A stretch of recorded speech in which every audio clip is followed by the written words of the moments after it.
This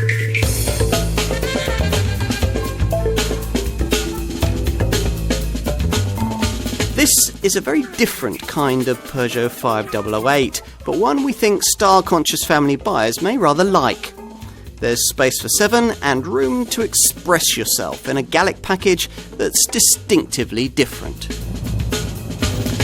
A family-sized 7-seat SUV isn't meant to be thrown about, but it should be capable of safe, high-speed handling if circumstances demand that. And if you want us to get right to it, that is what's been delivered here. Don't expect to particularly enjoy the back doubles on your way home from the school run, but if necessary, this 5008 will get you through them surprisingly quickly if your kids have made you late for your first appointment of the day.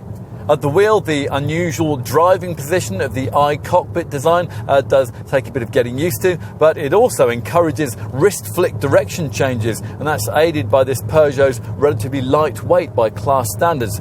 The light, stiff EMP2 platform that provides for this has also allowed the engineers to give this car a supple ride, and that's only really upset by the sharpest urban potholes. At highway speeds, it's very composed indeed, and this, along with impressive refinement, makes the 5008 an exemplary long-distance tourer. As expected, this car shares all its power plants with the shorter but otherwise very similar 3008 SUV it's based on. So there's a range of Blue HDI diesels and a zesty 1.2-litre 3-cylinder PureTech petrol unit with the company's EAT6 6-speed auto gearbox widely available as an option on most models. On the subject of auto transmission, you have to have that if you're one of the tiny minority of buyers who will opt for the older 1.6-litre THP 165 bhp turbo petrol engine that the brand has rather unnecessarily included in the lineup further up the range. We're impressed by the base 1.2-litre PureTech unit's balance of power and efficiency. It's capable of up to 55.4 mpg on the combined cycle and 117 grams per kilometre of CO2. Probably the lineup's best all-round choice, though, is the most modern of the diesel units, a 1.5-litre 130 bhp Blue HDI power plant. This gives you the frugality of the entry-level 100 brake horsepower 1.6-litre Blue HDI unit, but also most of the pulling power of the top 2-litre Blue HDI engine we're trying here. This flagship unit available with either 150 or 180 bhp. Unlike its rivals, Peugeot doesn't think the provision of any kind of four-wheel drive system is necessary with the mainstream versions of this car, but as an option, it does offer an advanced grip control system that helps you regain traction in slippery conditions. So, what differentiates an SUV like the second-generation 5008 model from the MPV it used to be? Well, in essence, the answer lies in the fact that all the hallmarks of the SUV genre are now present. Primarily the long horizontal bonnet, the vertical front face and the raised bodyline. The company is pushing its products up market, and here it really shows. Time to take a seat inside. Now, one of the things we liked most about this second generation 3008 model was the high quality of its interior. And since the dash in this car is lifted directly from that one, the same positive comments apply, with a major cabin talking point being the latest evolution of what Peugeot calls its iCockpit layout. Now, as in the brand's smaller models, this sees you looking at the instrument gauges over the top of the steering wheel rather than through it. But a key difference with this 5008 lies in its standard provision of this fully configurable and customizable 12.3-inch colour screen in place of the usual dials.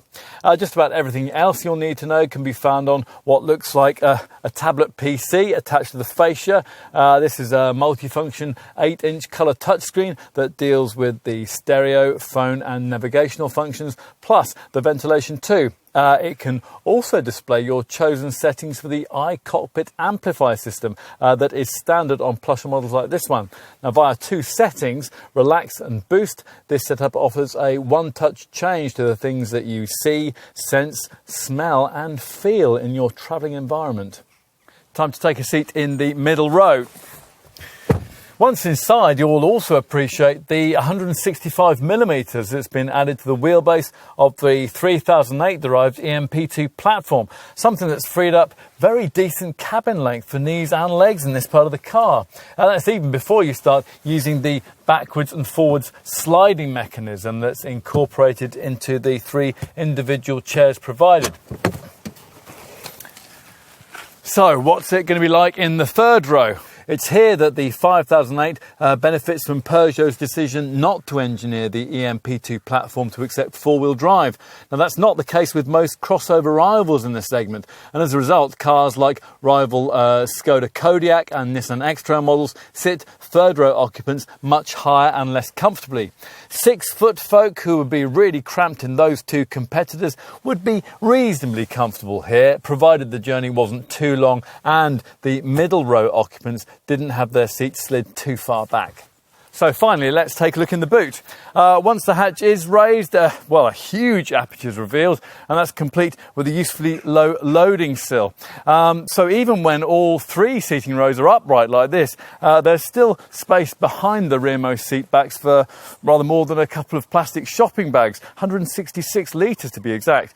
Most of the time, of course, 5008 owners are probably going to be using their cars with these rearmost seats folded into the floor, and that's an action that's easy to complete, in which case there's 952 litres of storage space on offer, or up to 1,060 litres if you take out the rear seats altogether and store them in your garage.